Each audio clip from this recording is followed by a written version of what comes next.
summer of 1942, Nazi Germany launched a massive offensive campaign into the Soviet Union, their goal, to capture Stalingrad.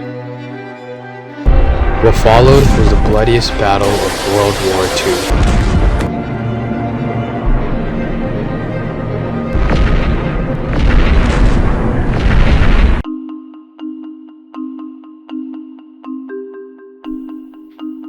Before it was Stalingrad, it was Saratov, and was held briefly by the Red Army in 1919. Then it was won back in 1920, and in 1925 it was named Stalingrad after Joseph Stalin, who took part in defending the city. The initial objective of the Nazis was to block the industrial capacity of the Soviets and capture its petroleum resources. But Hitler was a symbolic man. Hitler knew if he was able to control the city with Stalin's name, it would have immense propaganda value. Hitler ordered the preparations of offensive plans to secure the Soviet oil fields in the Caucasus Mountains. The operation involved a split attack, one from the Axis right flank against the oil fields of Baku, known as Operation Edelweiss, and one from the left flank to protect the first attack, moving in the direction of Stalingrad along the Don River, known as Operation Fishery.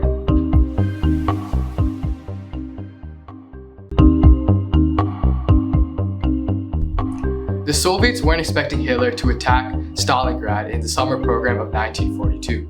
Instead, they were focusing on protecting Moscow, the capital. Even under undesirable circumstances, Stalin still issued the famous Decree No. 227, which stated that the Soviet forces would take not one step back.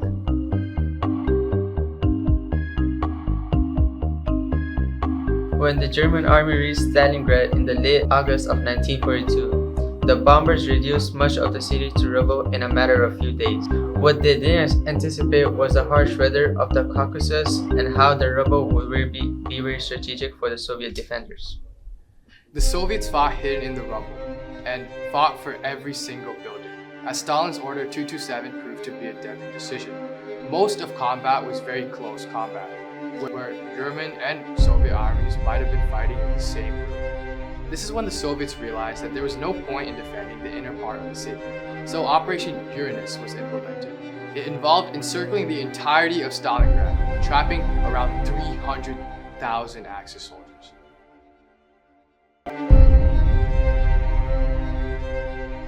The Nazis, realizing they were trapped, made Operation Winter Storm a plan to break the Soviet encirclement.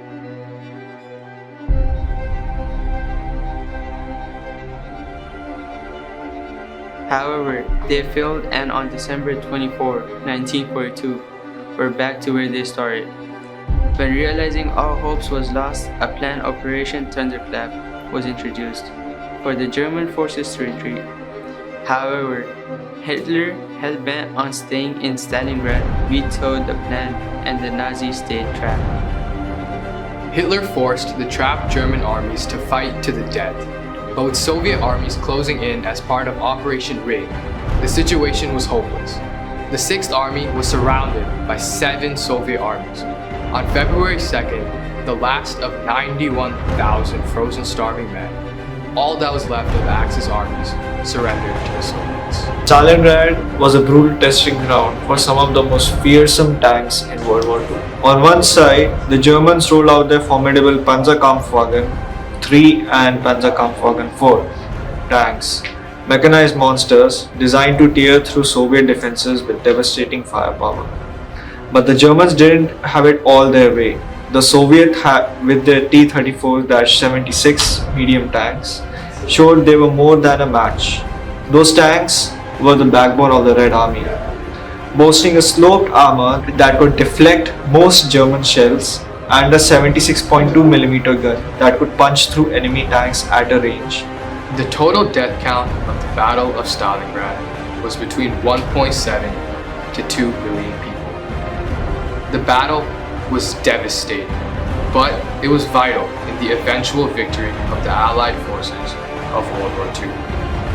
If the Soviets weren't successful in driving the Nazis out of Stalingrad, who knows how the world around us would look like.